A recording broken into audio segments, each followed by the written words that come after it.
Hello बच्चों, कैसे हैं आप लोग। स्वागत है आपका स्मार्ट एग्रीकल्चर क्लासेस में।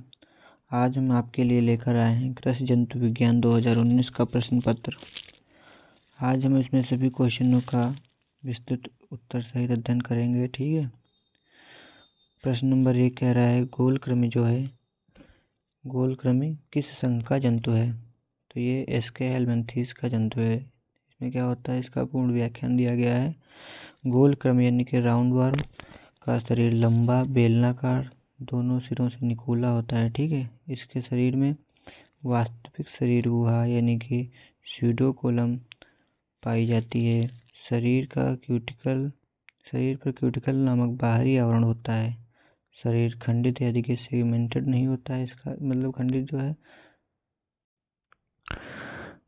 शरीर खंडित तो नहीं होता है। ठीक है। इसमें एस्केरिस, व्यूचेरिया, एनास्टोमा जैसे परजीवी गोलकृमि इस संघ में आते हैं, इसलिए गोलकृमि को एस्के हेलमिंथेस संघ में रखा गया है। क्लियर है। चलते हैं दूसरे प्रश्न की ओर। दूसरा प्रश्न है उत्तर प्रदेश का राजकीय पक्षी है। उत्तर प्रदेश का राजकीय पक्षी सारस होता है, क्रेन, इसे इंग्लिश में क्रेन कहते हैं।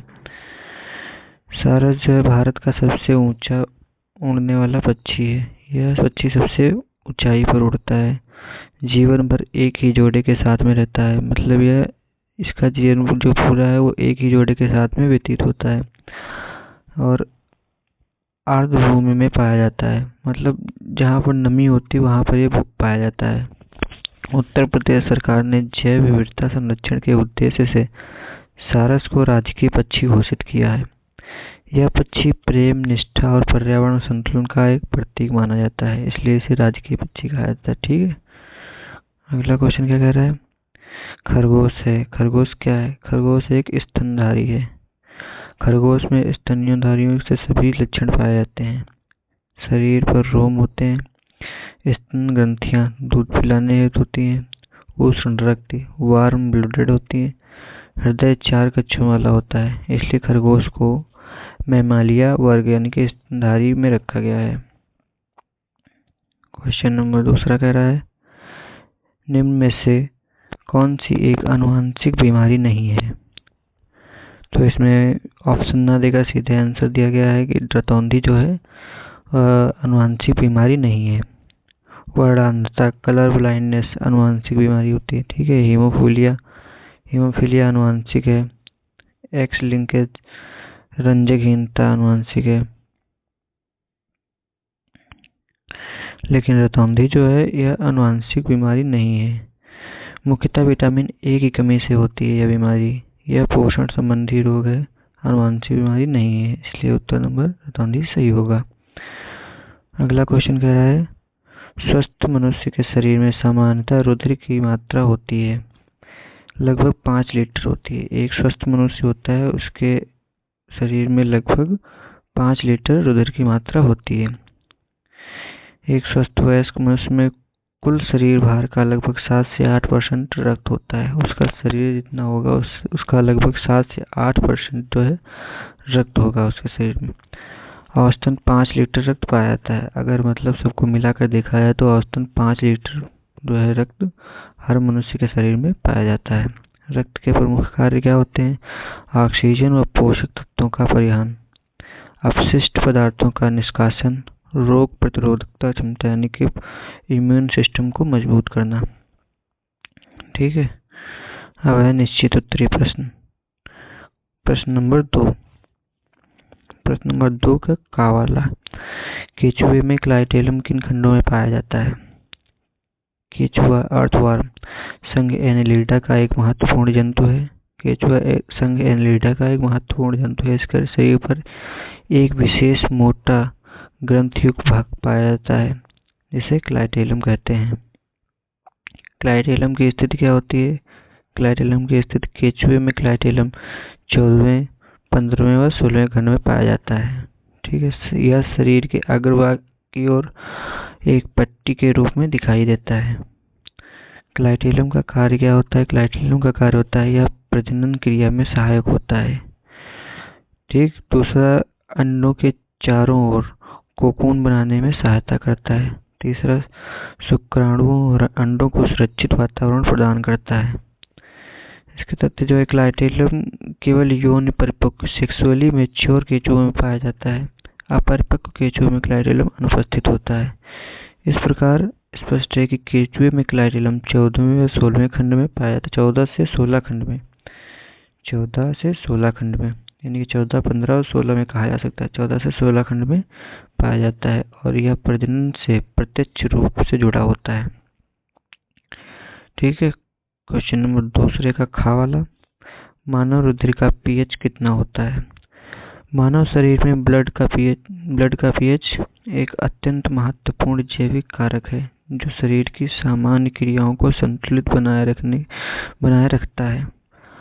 मानव रुधिर का सामान्य पीएच 7.35 से 7.45, औसतन 7.4 होता है। ठीक है, लगभग में कहा जाए तो 7.35 से 7.45 होता है।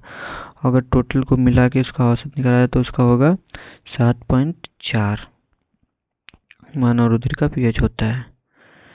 यह मान दर्शाता है कि रुधिर ना अधिक अम्लीय होता है और ना ही क्षारीय होता है, बल्कि हल्का क्षारीय होता है। मतलब ना अम्लीय होता है ना क्षारीय होता है, लेकिन कहा जा सकता है कि हल्का क्षारीय होता है, स्लाइटली एल्काइन। पीएच संतुलन का महत्व, एंजाइम क्रियाएं सही ढंग से होती हैं, ऑक्सीजन का परिवहन सुचारू होता है और कोशिकाओं की क्रियाशीलता बनी रहती है। ठीक है। पीएच असंतुलन के प्रभाव, अगर पीएच असंतुलन रहता है तो उसका क्या प्रभाव पड़ता है? पीएच कम होने पर एसिडोसिस होता है, पीएच अधिक होने पर एल्कलोसिस होता है। दोनों ही स्थितियां जीवन के लिए घातक हो सकती हैं। ठीक है, इसलिए मानव शरीर में रुधिर पीएच लगभग 7.4 बनाए रखना अत्यंत आवश्यक होता है। ठीक है। क्वेश्चन नंबर दूसरे का क्या कह रहा है? किस प्रकार के कोशिका विभाजन में गुणसूत्रों की संख्या आधी हो जाती है? जिस कोशिका विभाजन में गुणसूत्रों की संख्या आधी हो जाती है उसे अर्धसूत्री यानी कि मियोसिस कहते हैं। जिस गुणसूत्र की कोशिका विभाजन में गुणसूत्रों की संख्या आधी हो जाती है उसे अर्धसूत्र विभाजन मियोसिस कहते हैं। मियोसिस की विशेषताएं क्या होती हैं? मियोसिस की विशेषताएं दी हुई है यहाँ पे। यह केवल जनन कोशिकाओं में होता है, नंबर 1। दूसरा है, इसमें एक द्विगुणित कोशिकाओं से 4 अर्धगुणित कोशिकाएं बनती हैं। नंबर 3, गुणसूत्रों की संख्या आधी होती है। ठीक है। मियोसिस के चरण कितने होते हैं? इसमें 2 चरण दिए हुए हैं। फर्स्ट मियोसिस है इसमें रिडक्शन डिवीजन, सेकेंड है इक्वेशनल डिवीजन। इसका लाभ महत्व क्या होता है? मियोसिस का महत्व लैंगिक प्रजनन में सहायक होता है, पीढ़ी दर पीढ़ी गुणसूत्र स्थित रखता है, आनुवंशिक विविधता उत्पन्न करता है। मियोसिस जो है आनुवंशिक विविधता उत्पन्न करता है। अर्धसूत्र विभाजन। ठीक है। क्वेश्चन नंबर दूसरे का घा वाला कह रहा है, मानव में नर लिंग निर्धारण हेतु कौन सा गुणसूत्र जिम्मेदार होता है? मानव में लिंग निर्धारण लैंगिक गुणसूत्रों द्वारा होता है। मानव में लिंग निर्धारण लैंगिक गुणसूत्रों द्वारा होता है। स्त्री गुणसूत्र XX होते हैं, पुरुष गुणसूत्र होते हैं XY। Y गुणसूत्र नर लिंग निर्धारण के लिए उत्तरदायी होता है। Y वाला जो गुणसूत्र होता है वह नर लिंग निर्धारण के लिए उत्तरदायी होता है। कारण क्या होता है इसका? यदि भ्रूण को पिता से Y गुणसूत्र मिलता है तो नर की उत्पत्ति होती है, यदि X गुणसूत्र मिलता है तो मादा की उत्पत्ति होती है। अतः स्पष्ट है कि Y गुणसूत्र नर लिंग निर्धारण के लिए जिम्मेदार होता है। ठीक है। क्वेश्चन नंबर दूसरे का कह रहा है, समतापी जंतु किन किन वर्गों में रखे गए हैं? समतापी जंतु वे होते हैं जो अपने शरीर का तापमान वातावरण से स्वतंत्र बनाए रखते हैं। मतलब जो उनके शरीर का तापमान है वो वातावरण में स्वतंत्र रहता है। तो अगर वातावरण जैसे वातावरण बदलता है वैसे उनका शरीर का तापमान भी बदलता है।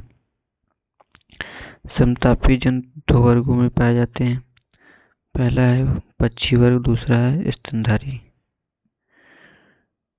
उदाहरण दिया गया है पक्षी वर्ग में कौन कौन से, जैसे कबूतर हो गया, कौवा हो गया, और स्तनधारी में मानव, गाय, खरगोश आदि। इसलिए समतापी जंतु एविस और मैमेलिया वर्ग में रखे जाते हैं। अति लघु उत्तरीय प्रश्न, क्वेश्चन नंबर तीसरे का दीमक की सामाजिक संरचना पर एक संक्षिप्त टिप्पणी लिखिए। दीमक की सामाजिक संरचना, दीमक किसे इंग्लिश में टर्माइट कहते हैं। सामाजिक जंतु, सोशल इंसेक्ट है। इसकी विशेषताएं, कास्ट प्रणाली यानी कि कास्ट सिस्टम, रानी प्रजनन करती है, राजा प्रजनन करता है, श्रमिक भोजन और घोंसला निर्माण, सफाई करते हैं, सैनिक रक्षा करते हैं, ठीक है।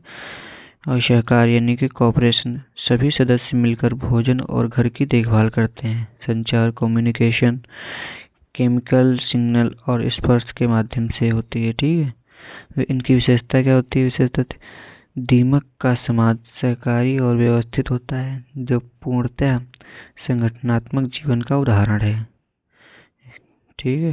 क्वेश्चन नंबर 3 का खा कह रहा है, किसी स्तनधारी के फुफ्फुस यानी कि लंग्स की संरचना बताइए। किसी स्तनधारी के लंग्स की संरचना क्या है? स्तनधारी फुफ्फुस यानी कि लंग्स वायु के आदान और प्रदान का मुख्य अंग है। संरचना, मुख्य भाग जो है बाएं और दाएं फुफ्फुस। ब्रोंकाई वायु मार्ग को विभाजित करते हैं। ब्रोंकाइओल्स छोटी शाखाएं, ठीक है। और एल्वोइली वायु कोशिकाएं जहां गैस एक्सचेंज होती है। इसकी विशेषताएं क्या हैं? फुफ्फुस हल्के और लोचपूर्ण होते हैं, नंबर 1। नंबर 2 है फुफ्फुस की सतह पर सुरक्षात्मक फलगम यानी कि म्यूकस और सिलिया मौजूद होता है। इसके कार्य क्या है? फुफ्फुस के ऑक्सीजन ग्रहण और कार्बन डाइऑक्साइड उत्सर्जन, शरीर का तापमान और जल संतुलन बनाए रखना इसके कार्य होते हैं। क्वेश्चन नंबर 3 का गा कह रहा है, कैजमेटा क्या होता है? कैजमेटा गुणसूत्र में क्रॉसिंग ओवर वाले बिंदु को कहते हैं। जैसे मान लीजिए ये गुणसूत्र हैं, ये वाले, और ये यहाँ से विभाजित हो रहे हैं, तो इस बिंदु को जो है कैजमेटा कह सकते हैं, ठीक है। इसकी विशेषताएं क्या है? मियोसिस फर्स्ट में बनते हैं, यानी कि जो मियोसिस का फर्स्ट फेज होता है उसमें ये दिखाई देते हैं। समानांतर गुणसूत्रों में के बीच जीन विनिमय होता है और आनुवंशिक विविधता सुनिश्चित करता है, जेनेटिक वेरिएंस सुनिश्चित करता है, ठीक है। इसमें जो है कैजमेटा, ये आप उदाहरण के तौर पे लिख सकते हैं। ऐसे जो है कैजमेटा, फिर जेनेटिक रिकॉम्बिनेशन, फिर इसमें एरो लगा के मियोसिस, फिर एरो लगा के वेरिएशन। इससे जो है समझने में आसानी हो जाएगी एग्जामिनर को।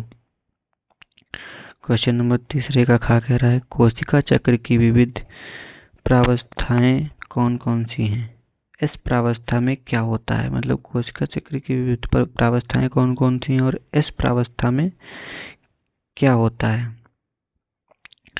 कोशिका चक्र यानी कि सेल साइकिल, कोशिका विभाजन के लिए आवश्यक समयावधि प्रमुख प्रावस्थाएं होती है। इसमें जीवन फेज होता है, कोशिका वृद्धि होती है जीवन फेज में। एस फेज यानी कि सिंथेसिस, डीएनए का दोहरा रेप्लिकेशन होता है। G2 फेज विभाजन से पहले की तैयारी होती है। एम फेज यानी कि माइटोसिस होगा, मियोसिस होता है। इसमें इस फेज के कार्य को समझते हैं। डीएनए के अणुओं की सटीक प्रतिलिपि बनाई जाती है। इसमें जो है डीएनए के जो अणु होते हैं उनकी सटीक प्रतिलिपि बनती है, यानी कि उनकी छाया बनती है। गुणसूत्रों की संख्या स्थिर रहती है, लेकिन प्रत्येक गुणसूत्र द्विगुणित हो जाते हैं। मतलब उनकी संख्या जो है स्थिर रहेगी, लेकिन प्रत्येक गुणसूत्र जो है वो द्विगुणित हो जाएंगे। इसका महत्व क्या है? एस फेज में आरएनए और प्रोटीन संश्लेषण भी सक्रिय रहता है। इस फेज में जो होता है आरएनए और प्रोटीन संश्लेषण भी सक्रिय रहता है। क्वेश्चन नंबर 3 का कह रहा है, पक्षी वर्ग के 4 विशिष्ट लक्षण क्या हैं? पक्षी वर्ग यानी कि क्लास एविस के प्रमुख लक्षण, इसमें पंख होते हैं, उड़ान व ताप संतुलन के लिए, हल्के खोखला हड्डी तंत्र यानी कि उड़ान के लिए अनुकूल, खोखला उनका तंत्र जो होता है, हड्डी तंत्र हल्का खोखला होता है, जिससे उनको उड़ने में आसानी मिल सके। अंडा देना और अंडा खोल।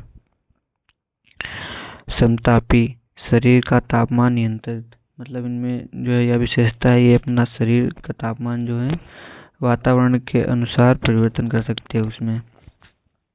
अतिरिक्त लक्षण जो है इसमें चोंच, बिना दांत के चोंच, मतलब दांत नहीं होते इनके, चोंच दी होती, उन्नत दृष्टि और सुनवाई, ऊंची हृदय क्षमता इनकी ऊंची होती है। ठीक है। लघु उत्तरीय प्रश्न, क्वेश्चन नंबर 4 का पैरामीशियम का एक नामांकित चित्र बनाइए। पैरामीशियम क्या होता है? एकली जेल में रहने वाला प्रोटोजोआ। यह सिलियोफोरा संघ का सदस्य है। स्ट्रक्चर, इसकी संरचना क्या होती है? परिधान, शरीर को ढकता है लचीला आवरण। सीलिया, शरीर पर छोटे बाल जैसे गति और भोजन के लिए होते हैं। ठीक है। माउथ फुर्रो, भोजन प्रवेश मार्ग। फूड वैक्यूल, पचाने का केंद्र। फूड वैक्यूल क्या है? पचाने का केंद्र होता है। पल्सेटाइल वैक्यूल, जल संतुलन बनाए रखना। पल्सेटाइल वैक्यूल होता है वो जल संतुलन बनाए रखता है। मैक्रोन्यूक्लियस, दैनिक कार्य नियंत्रण। माइक्रोन्यूक्लियस जो होता है वो प्रजनन में सहायक होता है। माइक्रोन्यूक्लियस प्रजनन में सहायक होता है। चित्र के लिए निर्देश, यानी कि जो चित्र बनेगा उसका पहले जो शरीर अंडाकार होगा। सीलिया पूरी तरह पर छोटे बालों के रूप में दिखाई देगी। सीलिया पूरी सतह पर छोटे बालों के रूप में दिखाई देती है। ओरल ग्रूव को अग्रभाग में बनाएं। ठीक, ओरल ग्रूव जो आगे भाग में बनाया जाता है। कैंट्रेक्टाइल वैक्यूल और फूड वैक्यूल को सही स्थान पर अंकित करें। ठीक है। विशेषता क्या होती है? पैरामीशियम में सीलिया द्वारा चलना और भोजन लेना मुख्य कार्य है। पैरामीशियम जो है उसमें सीलिया द्वारा चला जाता है और उससे भोजन को पकड़ा जाता है, कैच किया जाता है।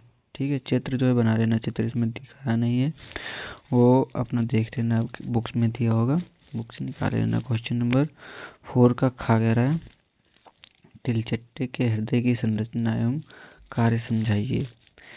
तिलचट्टा यानी कि कॉकरोच। तिलचट्टा बहुत कम जानते होंगे, कॉकरोच सभी जानते हैं। कॉकरोच इसका इंग्लिश वर्ड है, कॉकरोच। यह आर्थ्रोपोडा इंसेक्ट वर्ग का जंतु है। आर्थ्रोपोडा इंसेक्ट वर्ग का जंतु है। हृदय की संरचना, स्ट्रक्चर ऑफ हार्ट, शरीर के ऊपरी भाग में ट्यूबाकार, ट्यूबुलर यानी कि होता है पेट की ओर डोर्सल साइड स्थित, पेट की ओर डोर्सल होता है। 7 खंडों में विभाजित होता है। प्रत्येक खंड में सिंपल वॉल्व ओस्टिया होता है रक्त प्रवेश के लिए। रक्त ओपन सर्कुलर सिस्टम पाया जाता है इसमें, मतलब खुला रक्त परिसंचरण पाया जाता है इसमें। इसका कार्य क्या होता है? रक्त का संचारण करता है। पोषक तत्वों और अपशिष्ट पदार्थों का परिवहन, शरीर के ऊपरी हिस्सों में ओस्टिया के माध्यम से रक्त प्रवेश करता है।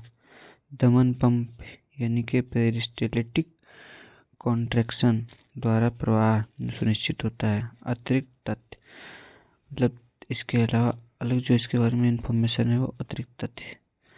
तिलचट्टा का रक्त हीमोलिम्फ कहलाता है। इसका जो रक्त है यानी इसका ब्लड वो हीमोलिम्फ कहलाता है। ऑक्सीजन वाहक नहीं होता है, यह जो है ऑक्सीजन वाहक नहीं होता है। हृदय केवल पोषक और अपशिष्ट वितरण में सहायक होता है। इसमें से एक एमसीक्यू बन सकता है, यानी कि तुम्हारे 5 नंबर पूछा जाता है तिलचट्टे का रक्त होता है, उसमें ऑप्शन दे देगा ये होता है वो होता है, उसमें एक ऑप्शन दिया होगा हीमोलिम्फ। ठीक है, तो उसमें तुमको हीमोलिम्फ सही लगाना है। इसमें से एक एमसीक्यू बन सकता है। थ्योरी से भी एमसीक्यू देखे रहना, उसमें बन सकते हैं। क्वेश्चन नंबर 4 का कह रहा है केचुए के प्रजनन तंत्र का वर्णन कीजिए। केचुए के प्रजनन तंत्र का वर्णन, इनके अर्थ। हर्माफ्रोडाइट, उभयलिंगी होता है। केचुआ जो होता है हर्माफ्रोडाइट होता है, उभयलिंगी। प्रजनन तंत्र की विशेषताएं, पुरुष जनन अंग 2 जोड़ी शुक्र ग्रंथि यानी कि टेस्टिस पाई जाती हैं। शुक्रवाहिनी स्पर्म डक्ट शुक्र का संचरण करना। स्त्री जननांग 2 जोड़ी अंडाशय यानी कि ओवरीज 2 जोड़ी पाई जाती है। अंडवाहिनी ओविडक्ट अंडों का मार्ग होता है। क्लाइटेलम का कार्य कोकून निर्माण करना। क्लाइटेलम का कार्य क्या होता है? कोकून निर्माण करना। शुक्र और अंडों को सुरक्षित रखना, यानी कि शुक्राणु और अंडों को सुरक्षित रखना होता है क्लाइटेलम का कार्य। प्रजनन क्रियाएं क्या है? 2 केंचुए अपनी नाभिकीय सतहें मिलाकर परस्पर अंडाणु और शुक्राणु का आदान प्रदान करते हैं। मतलब अंडाणु और शुक्राणु का आदान प्रदान करते हैं। कोकून में अंडाणु निषेचित होकर विकसित होता है। कोकून में जो अंडाणु निषेचित होकर विकसित होता है। इसमें केंचुए में जो है ये क्रिया कुछ ऐसे होती है, जैसे एक ये केंचुआ हो गया ऐसे, ठीक है, इधर इधर को हो गया, ये नर हो गया, कौन सा हो गया? नर हो गया। एक ये हो गया केंचुआ, ये हो गया मादा, ठीक है। तो ये कुछ इस तरह होते हैं कि इनके मादा के जनन इधर और पुरुष के इधर, तो ये उल्टा आके मतलब आके तभी मेटअप करते हैं, ठीक है। इसमें मैटिंग होती है ऐसे उल्टा आके, इसमें ऐसे रिप्रोडक्शन होता है। इसकी विशेषता क्या है? विशेष केंचुए उभयलिंगी होते हैं, यानी कि लैंगिक और लैंगिक होते दोनों होते हैं। उभयलिंगी होते हुए भी परस्पर जनन करते हैं। उभयलिंगी होते हुए भी परस्पर प्रजनन करते हैं। हर प्रजनन चक्र में एक से अधिक नवजात उत्पन्न होते हैं। हर प्रजनन चक्र में मतलब एक से अधिक नवजात उत्पन्न होते हैं। विस्तृत उत्तरीय प्रश्न 5 का जीव द्रव्य के रासायनिक संगठन की व्याख्या कीजिए। जीव द्रव्य के रासायनिक संगठन की व्याख्या कीजिए। जीव द्रव्य क्या है? सभी जीवों का सजीव मूल तत्व है। यह कोशिका के भीतर पाया जाता है और जीवन की सभी क्रियाओं के लिए आवश्यक है। यह जीवन की सभी क्रियाओं के लिए आवश्यक है। इसका रासायनिक संगठन जटिल लेकिन व्यवस्थित होता है। इसे मुख्यतः कार्बनिक और अकार्बनिक यौगिकों में बांटा जा सकता है, ठीक है। नंबर 1 अकार्बनिक यौगिक इनऑर्गेनिक कंपाउंड्स। नंबर 1 जल। दूसरा दिया है प्रोटोप्लाज्म का लगभग 70 से 85% भाग होता है। सॉल्वेंट रासायनिक प्रतिक्रिया माध्यम, ताप नियंत्रण में सहायक, पोषक तत्वों और अपशिष्टों का परिवहन। नंबर 2 खनिज लवण मिनरल साल्ट। नंबर 2 दिया है मिनरल साल्ट में दिया है सोडियम पोटेशियम। नंबर 1 की पॉइंट दिया है सोडियम पोटेशियम कैल्शियम मैग्नीशियम और क्लोरीन। नंबर 2 दिया है एंजाइम क्रिया, पीएच संतुलन, तंत्रिका और मांसपेशी कार्य में भूमिका निभाता है। उदाहरण के लिए दिया हुआ है कैल्शियम कोशिका दीवार और रक्त के लिए आवश्यक। नंबर 2 दिया हुआ है कार्बनिक यौगिक यानी कि ऑर्गेनिक कंपाउंड्स का। इसमें दिया है नंबर 1 कार्बोहाइड्रेट, सूत्र होता है CHO। ऊर्जा स्रोत कोशिका संरचना प्रकार मोनोसेकेराइड्स, डाइसेकेराइड्स, पॉलीसेकेराइड्स होते हैं इसमें ऊर्जा स्रोत। प्रोटीन अमीनो अम्ल का पॉलीमर। संरचना पॉइजन, हार्मोन, एंटीबॉडी में मुख्य भूमिका निभाता है। उदाहरण के लिए एक्टिन म्योसिन मांसपेशी। प्रोटीन का संगठन प्राइमरी, सेकेंडरी, टर्टियरी, क्वाaternary, ठीक है। इसमें क्या होता है? प्राइमरी, सेकेंडरी, टर्टियरी और क्वाaternary। नंबर 3 दिया है टॉपिक लिपिड। तीसरा क्या दिया है नंबर? लिपिड वसा, तेल, मोम और फास्फोलिपिड। ऊर्जा भंडारण कोशिका झिल्ली निर्माण, इंसुलेशन। उदाहरण फास्फोलिपिड कोशिका झिल्ली का मुख्य घटक होता है। नंबर 5वां दिया है न्यूक्लिक एसिड। न्यूक्लिक एसिड में डीएनए, आरएनए आनुवंशिक संरचना का भंडारण। डीएनए में गुणसूत्र संरचना, आरएनए में प्रोटीन संरचना होता है। और ये दिया हुआ है एंजाइम और हार्मोन। एंजाइम के जैव रासायनिक क्रियाओं को गति प्रदान करता है। हार्मोन जीवन प्रक्रियाओं के नियंत्रण में सहायक होता है। ठीक है, दिया है इसमें ये प्रोटोप्लाज्म का संगठन। प्रोटोप्लाज्म का संगठन दिया है भाग, रासायनिक घटक और कार्य। न्यूक्लियस, इसमें रासायनिक घटक क्या है? डीएनए, आरएनए और प्रोटीन। इसका कार्य क्या होता है? गुणसूत्र और नियंत्रक। साइटोप्लाज्म दिया है प्रोटीन, लिपिड, कार्बोहाइड्रेट। कार्य क्या होता है? मेटाबॉलिज्म को नियंत्रित करना। सेल मेम्ब्रेन में लिपिड, प्रोटीन, कार्य है सुरक्षा और नियंत्रण। ठीक, ऑर्गेनेल्स, एंजाइम्स, प्रोटीन्स, विशेष कार्य, माइटोकॉन्ड्रिया ऊर्जा और क्लोरोप्लास्ट प्रकाश संश्लेषण के लिए। ठीक है, निष्कर्ष दिया हुआ इसका मतलब जीव द्रव्य का रासायनिक संगठन अत्यंत सुसंगठित और संतुलित है। अकार्बनिक पदार्थ जीवन की मूलभूत आवश्यकताओं के लिए है। कार्बनिक पदार्थ जीवन क्रियाओं का संचालन और वृद्धि के लिए, नियंत्रण और प्रजनन के लिए न्यूक्लिक एसिड और एंजाइम है। 5वें का खा दिया हुआ है मधुमक्खी के जीवन वृत्त का वर्णन कीजिए या फिर जीवन चक्र का वर्णन कीजिए। इसे इंग्लिश में लाइफ साइकिल भी कहते हैं। ठीक है, मधुमक्खी का लाइफ साइकिल। इसमें पूर्ण जीवन चक्र क्या होता है? 4 अवस्थाएं होती हैं, अंडा, लार्वा, प्यूपा और प्रौढ़। यानी कि इग, लार्वा, प्यूपा और अडल्ट, ये 4 अवस्थाएं होती हैं। भूमिका श्रमिक, रानी, राजा। इसके समाज में क्या होता है? श्रमिक होता है, रानी होती है और राजा होता है। सामाजिक संरचना, प्रजनन। सामाजिक संरचना में तो प्रजनन, कार्य और विभाजन। ठीक है,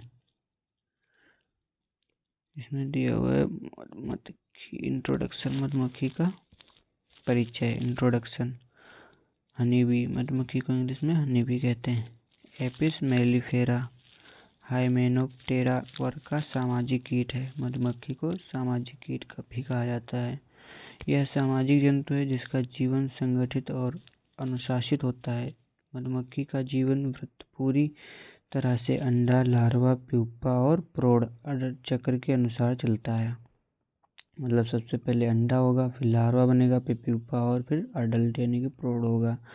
इसके अनुसार इसका पूरा जीवन चक्र चलता है। मधुमक्खी का जीवन सिर्फ व्यक्तिगत अस्तित्व नहीं बल्कि पूरे छत्ते यानी कि कॉलोनी की सेवा के लिए व्यवस्थित होता है। यह अकेले नहीं होती है बल्कि पूरा मतलब समाज बनाकर रहती है जिसमें रानी, राजा और श्रमिक रहते हैं। ठीक है, जीवन चक्र यानी कि लाइफ साइकिल। मेटामॉर्फोसिस, मधुमक्खी पूर्ण रूपांतरण से गुजरती है। इसके 4 चरण होते हैं, बताया था अभी ऊपर। पहला चरण दिया हुआ है अंडा। रानी मधुमक्खी अंडे देती है।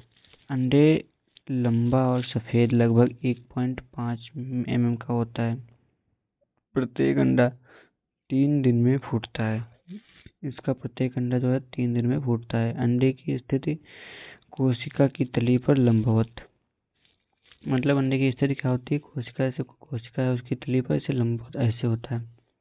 ठीक है, लार्वा सेकेंड स्टेज है। लार्वा, इसे कैटरपिलर भी कहते हैं। अंडे से निकलने के बाद लार्वा बनता है। मतलब जब अंडा फूट जाता है उसके बाद जो उसमें से निकलता है उसे लार्वा कहते हैं। यह अंधा, पावहीन और अचल होता है। मतलब इसे ना दिखाई देता है, ना चलने के लिए पैर होते हैं, मतलब ना सीधा खड़ा हो सकता है, अचल होता है। ठीक है, श्रमिक मधुमक्खियां इसे रॉयल जेली या पोषक भोजन देती हैं। इसे खाने के लिए रॉयल जेली या पोषक भोजन देती हैं। श्रमिक मधुमक्खियाँ जो होती हैं, ठीक है, लार्वा तेजी से बढ़ते हैं और 6 दिन में अपने आकार का लगभग 100 गुना बन जाते हैं। 6 दिन में अपने आकार का, मतलब जितने वो लार्वा स्थिति में होते हैं उसका 6 दिन में अपने आकार के लगभग 100 गुना बन जाते हैं। ठीक है। थर्ड स्टेज है इसकी प्यूपा। प्यूपा में है लार्वा स्वयं को सिलेंड्रिकल कोकून में मोड़कर प्यूपा चरण में प्रवेश करता है। लार्वा, जैसे ये लार्वा है ऐसे ऐसे, ठीक है, ये लार्वा है, ये जब प्यूपा में प्रवेश करता है तो ये ऐसे सिलेंड्रिकल रूप में अंदर को ऐसे अंदर को मुड़ जाता है। ठीक है, मुड़कर तब प्यूपा चरण में प्रवेश करता है। इस चरण में पूरा शरीर बदलता है, मतलब इसका पूरा शरीर जो है परिवर्तित हो जाता है। पंख विकसित होते हैं, इसमें पंख निकलने लगते हैं, ऐसे ऐसे हैं, ये पंख निकलने लगते हैं। आँखें और अन्य अंग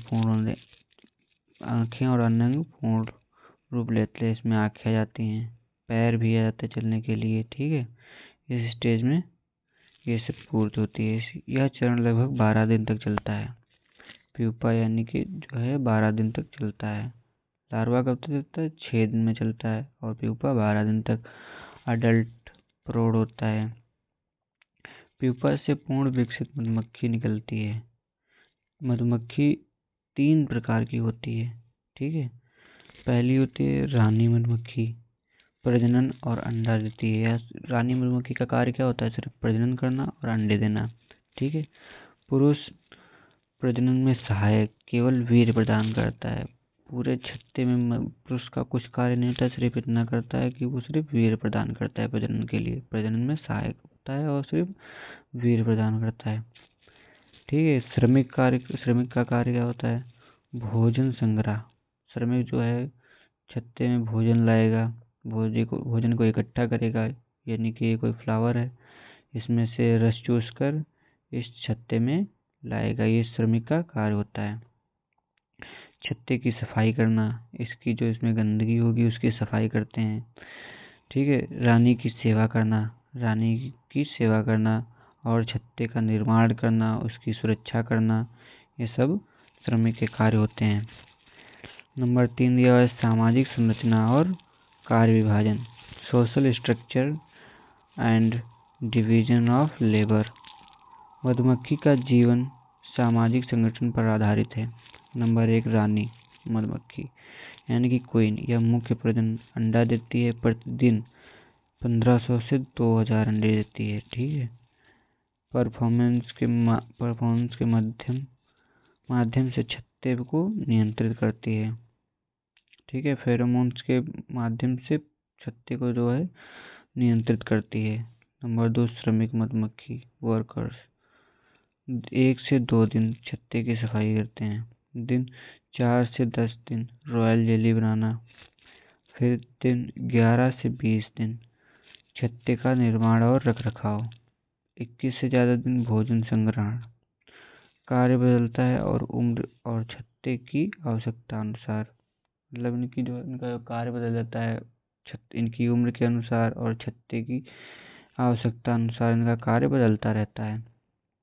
पुरुष मधुमक्खी, इसे ड्रोन कहते हैं इंग्लिश में, केवल प्रजनन करता है, किसी अन्य कार्य में नहीं लगे होते हैं। मतलब मैंने बताया इनका कार्य सिर्फ प्रजनन के लिए होता है, ये और कोई कार्य नहीं करते छत्ते में, सिर्फ प्रजनन करते हैं। इसकी विशेषता, श्रमिक मधुमक्खियों का जीवन लगभग 6 सप्ताह, रानी का जीवन 3 से 5 वर्ष और ड्रोन का जीवन प्रजनन की अवधि, यानी कि जो पुरुष मधुमक्खी होता है वह एक बार जो है मीटिंग करके खत्म हो जाता है, उसका जीवन चक्र पूरा हो जाता है, वहीं पर खत्म हो जाता है। एक बार प्रजनन करके बस वह खत्म हो जाता है वहीं पर। मधुमक्खी का पोषण और जीवन के लिए भूमिका, पोलेन यानी कि प्रोटीन स्रोत, नेक्टार, ऊर्जा, रॉयल जेली, लार्वा और रानी के लिए विशेष पोषण। रॉयल जेली क्या है? लार्वा और रानी के लिए विशेष पोषण। रॉयल जेली किसे खिलाया जाता है? जब जो है वो लार्वा स्टेज में होती है मधुमक्खी, और रानी के लिए दो को रॉयल जेली खिलाया जाता है। श्रमिक मधुमक्खियाँ नेक्टर से हनी बनाती हैं जो छत्ते में भंडारित करती हैं। ठीक है, यह प्रणाली सामाजिक सहयोग और कॉलोनी सर्वाइवल के लिए अनिवार्य है। ठीक है। प्रजनन प्रक्रिया, रिप्रोडक्शन। रानी मधुमक्खी वयस्क अवस्था में एक बार उड़कर ड्रोन के साथ मिलकर संतानोत्पत्ति करती है। अंडे छत्ते और भिन्न प्रकार से रखे जाते हैं। इनमें जो होता है प्रजनन वह हवा में होता है, वायु में। ठीक है। जब ये प्रजनन करते हैं तो ये हवा में उड़कर प्रजनन करते हैं। ठीक। फर्टिलाइज्ड श्रमिक या रानी। अनफर्टिलाइज्ड ड्रोन मतलब अगर निषेचित है तो वह श्रमिक बनेगा या फिर रानी बनेगा। ठीक है। और अगर अनिषेचित है तो वह ड्रोन बनता है। रॉयल जेली का सेवन रानी मधुमक्खी करती है, साधारण भोजन श्रमिक मधुमक्खी करते हैं। ठीक। और रॉयल जेली का भोजन कौन करता है? लार्वा भी रॉयल जेली का सेवन करते हैं। मधुमक्खी जीवन वृत्त का सहयोग। जीवन वृत्त का महत्व क्या है? सामाजिक जीवन का उदाहरण, cooperation, division of labour, pollination कृषि के लिए महत्वपूर्ण। कृषि में जो परागण होता है वह उसमें मधुमक्खी बहुत महत्वपूर्ण होती है। हनी एंड विशवैक्स आर्थिक मूल्य के लिए मतलब इकोनॉमिक वैल्यू के लिए इसका बहुत महत्व है। छत्ते का संगठन, बायोलॉजिकल इंजीनियरिंग का उदाहरण मतलब जो छत्ते बनाते हैं ये बायोलॉजिकल इंजीनियरिंग का उदाहरण है एक तरफ से। मधुमक्खी का जीवन वृत्त संगठित, अनुशासित और उद्देश्यपूर्ण होता है। अंडा, लार्वा, प्यूपा, प्रौढ़ मधुमक्खियों में रानी, श्रमिक, ड्रोन होते हैं। कार्य, विभाजन और सामाजिक संरचना कॉलोनी की जीवितता सुनिश्चित करती हैं और प्राकृतिक और आर्थिक दृष्टि से मधुमक्खी अत्यंत महत्वपूर्ण है। ये एग्जाम के लिए कुछ टिप्स दी गई हैं कि कैसे हेडिंग क्लास लिख सकते हैं इसे। जीवन चरणों का क्रम प्लस समय, उनके साथ में उनका क्रम लिखना है, उनकी स्टेज लिखनी है। ठीक है। और प्लस उनका स्टेज के साथ में समय की कौन से स्टेज में कितना समय लगता है। ठीक। फिर रानी, श्रमिक और ड्रोन की भूमिका क्या है छत्ते में, मतलब इनकी कॉलोनी में जो है इनकी भूमिका क्या है। फिर है रॉयल जेली और नेक्टर की भूमिका। इसमें इसकी कॉलोनी में रॉयल जेली क्या होता है, क्यों प्रयोग किया जाता है, किस लिए, कौन सेवन करता है इसका, ये सब लिखना है। ठीक है। फिर कॉलोनी सर्वाइवल और पॉलिनेशन मतलब कॉलोनी कैसे सर्वाइवल करता है, छत्ता मतलब कैसे रहता है, बनता है, और पॉलिनेशन इससे परागण कैसे होता है। ठीक है। ये इसका दिया गया है लाइफ साइकिल का diagram. Honey bee life cycle Metamorphosis, इसमें भी दिया गया है पहले इग, लार्वा, प्यूपा और अडल्ट। यहाँ पर देख सकते हैं ये इग होता है, ये हमारा इग हो गया। ठीक है। ये लार्वा हो गया। लार्वे में देखिए ना तो इसमें सही से पैर हैं, आँख भी इसमें दिखाएगी बट आँख होती नहीं है, इसमें पैर भी नहीं है और ये सही से खड़ा भी नहीं हो सकता। ये हमारा निकल कर आता है यहाँ पे प्यूपा स्टेज में। इसमें पैर भी देखिए दिख रहे होंगे, ये हल्के हल्के से पैर निकल रहे हैं, आँख भी बन रही है, पंख भी निकल रहे हैं। और ये हमारा आता है अडल्ट स्टेज में। ठीक है। ये 4 स्टेज होते हैं इसके। क्वेश्चन नंबर 5 का खा, खरगोश के उत्सर्जन तंत्र का वर्णन कीजिए।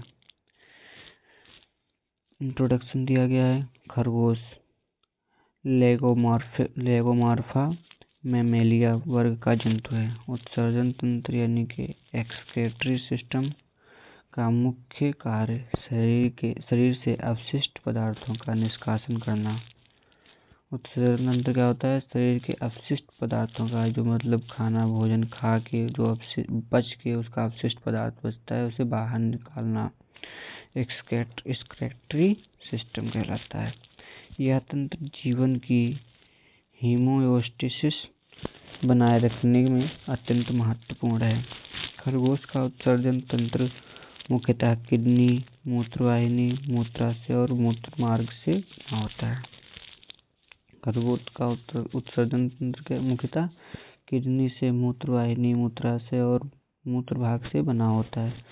इसके माध्यम में नाइट्रोजन अपशिष्ट यानी कि यूरिया, इसके माध्यम से क्या निकलता है? नाइट्रोजन, यूरिया, पानी और अतिरिक्त लवण शरीर से बाहर निकलते हैं। मतलब इसका जो है यूरिन होता है यूरिया के रूप में बाहर निकलता है। किडनी की संरचना क्या है? 2 जोड़ी किडनी होती हैं, बाएं और दाएं तरफ। बीन के आकार की फिब्रोस कैप्सूल द्वारा ढकी होती है। मतलब इसकी किडनी कैसी है? इसे बीन के आकार की, ऐसे, ये ठीक है, ऐसी होती हैं। और किससे ढकी होती हैं? फिब्रोस कैप्सूल द्वारा ढकी होती है। नेफ्रॉन क्या होता है? नेफ्रॉन मूल संरचनात्मक और कार्यात्मक इकाई होती है नेफ्रॉन।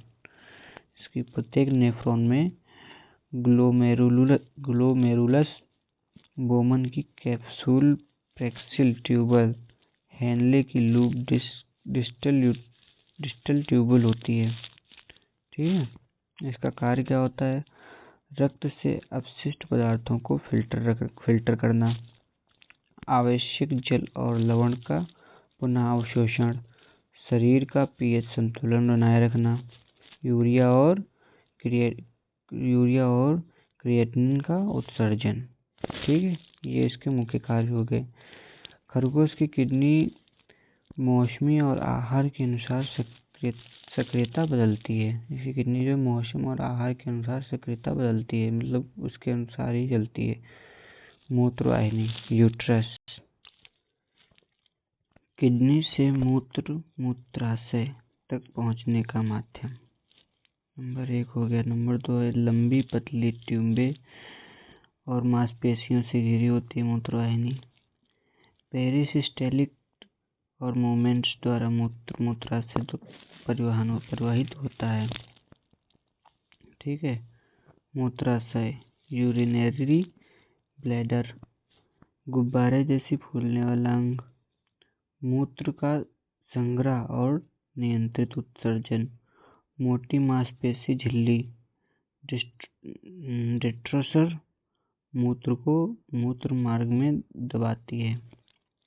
नंबर 5 मूत्र मार्ग, यूरेथ्रा, मूत्राशय से बाहर निकलने का मार्ग होता है मूत्र मार्ग। नर और मादा में संरचना में अंतर होता है, मतलब नर की अलग होती है और मादा की अलग होती है। इसमें दिया गया है ये मूत्र मार्ग की मांसपेशियों मूत्र छोड़ने की गति नियंत्रित करती है। ये स्ट्रक्चर दिया गया है इस रैबिट का, रैबिट एक्सक्रीटरी सिस्टम, ये देख लेना। ठीक है, और ये कॉपी पे बना लेना देख के। इसमें 6 नंबर दिया है मल और अपशिष्ट पदार्थ, फेसेस एंड एक्सक्रेशन। खरगोश में 2 प्रकार का मल कोप्रोफेजी होता है। कठोर मल, पोषण रहित अपशिष्ट। नरम मल, सेकोट्रोपस, पुनः सेवन। विटामिन प्रोटीन का पुनः उपयोग। यह प्रणाली खरगोश के पोषण और ऊर्जा संतुलन के लिए अनिवार्य होती है। नंबर 7 कार्य का सारण। अंग क्या है? किडनी। इसमें मतलब सारणी बनाकर समझाया गया है। रक्त से अपशिष्ट पदार्थ को निकालना, पीएच संतुलन करना। ठीक है,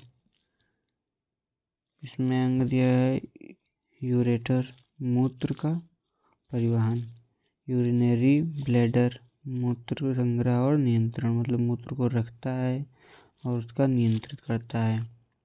ठीक है, फिर है यूरेथ्रा, मूत्र का उत्सर्जन, मतलब जहाँ से निकलता है मूत्र वो अंग।